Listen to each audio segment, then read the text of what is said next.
أيها الذين آمنوا إذا نودي للصلاة من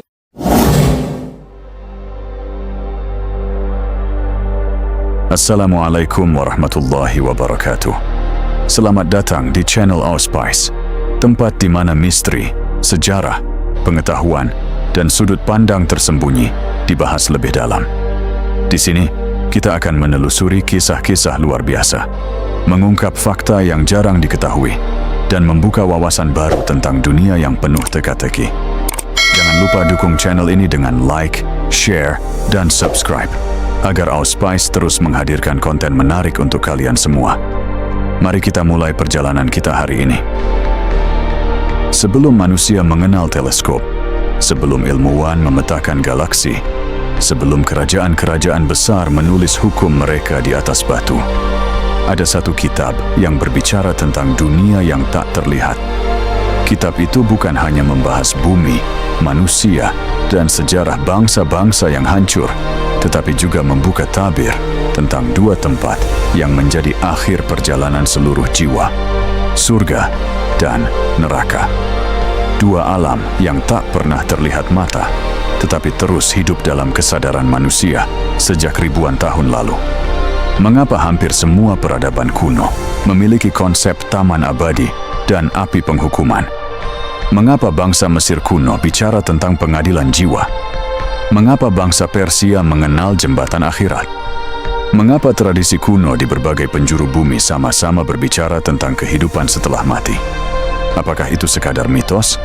Atau jejak samar dari satu kebenaran yang pernah disampaikan kepada manusia sejak zaman paling awal? Dan Al-Quran datang bukan membawa dongeng baru, melainkan menegaskan sesuatu yang telah lama dilupakan manusia.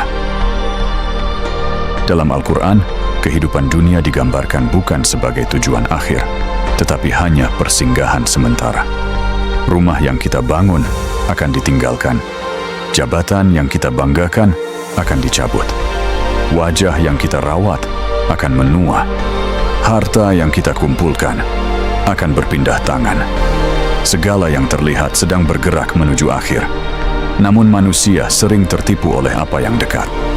Kita sibuk menghias gerbang dan lupa bahwa di baliknya ada perjalanan yang jauh lebih besar. Al-Quran berulang kali mengingatkan, hidup bukan berhenti di kubur. Ada kebangkitan, ada pengadilan, ada balasan. Dan di sanalah dua realitas agung menanti, surga dan neraka. Ketika manusia mendengar kata surga, banyak yang membayangkan taman, sungai, dan kedamaian. Namun Al-Quran memberi gambaran jauh lebih dalam. Surga bukan sekadar tempat nyaman. Surga adalah kemenangan tertinggi jiwa manusia. Di sana tidak ada rasa takut, tidak ada kecemasan masa depan, tidak ada penyesalan masa lalu, tidak ada pengkhianatan, tidak ada sakit, tidak ada kematian. Bayangkan dunia tanpa duka. Air sungainya jernih tanpa tercemar. Buah-buahannya dekat dan mudah dipetik. Udara tidak menyesakkan. Tidak ada suara kasar. Tidak ada kebencian yang tersisa di dada. Tetapi keindahan terbesar surga bukan emas, istana, atau taman. Keindahan terbesar adalah kedekatan dengan Tuhan. Karena sesungguhnya hati manusia selalu mencari sesuatu yang tak bisa dibeli dunia. Ketenangan mutlak. Dan hanya di surga pencarian itu selesai. Menariknya, konsep taman abadi muncul di banyak bangsa kuno. Bangsa Mesopotamia mengenal taman para dewa. Persia kuno memiliki konsep Pairidaeza, taman suci berpagar indah, kata yang diyakini menjadi asal kata paradise. Bangsa-bangsa timur berbicara tentang negeri damai di atas awan. Tradisi kuno Nusantara pun mengenal alam kebahagiaan setelah kematian. Mengapa gambaran itu berulang? Sebagian sejarawan menyebutnya sebagai perkembangan budaya. Namun sebagian pemikir meyakini, bisa jadi manusia purba mewarisi sisa-sisa wahyu yang telah berubah bentuk dari generasi ke generasi. Al-Quran hadir bukan untuk meniru kisah lama, tetapi untuk meluruskan bahwa surga bukan legenda. Ia adalah janji. Jika surga adalah puncak harapan, maka neraka adalah puncak peringatan. Banyak orang bertanya, mengapa neraka ada? Jawabannya bukan sekadar hukuman, neraka adalah lambang bahwa alam semesta ini dibangun di atas keadilan. Bayangkan jika penindas dan korban berakhir sama. Bayangkan jika pengkhianat dan orang jujur menerima nasib identik. Bayangkan jika kejahatan tak pernah dipertanggungjawabkan. Maka hidup akan menjadi lelucon tanpa makna. Dalam Al-Quran, neraka digambarkan sebagai tempat penuh penyesalan. Tempat di mana manusia akhirnya melihat kebenaran, tetapi sudah terlambat. Di sana, kesombongan runtuh. Topeng dunia hancur. Tidak ada jabatan yang bisa menyelamatkan. Tidak ada kekuasaan yang bisa menebus. Yang tersisa hanyalah amal. Sebagian orang modern bertanya, apakah api neraka sama seperti api dunia? Al-Quran memberi gambaran yang membuat banyak pemikir merenung. Api akhirat bukan sekadar fenomena fisika biasa. Di dunia, api membutuhkan bahan bakar, oksigen, dan ruang.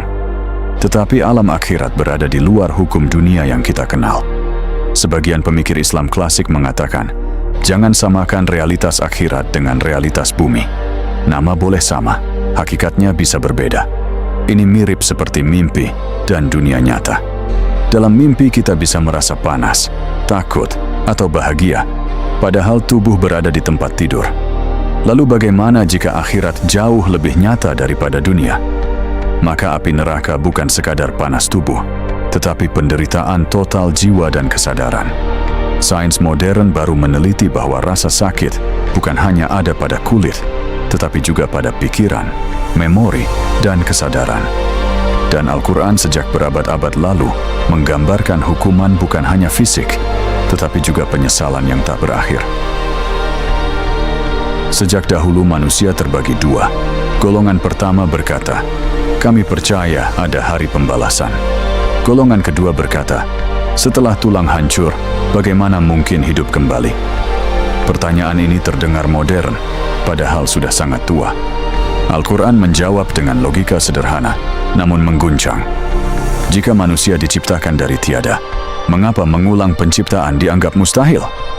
Bintang-bintang lahir dan mati. Musim datang dan pergi.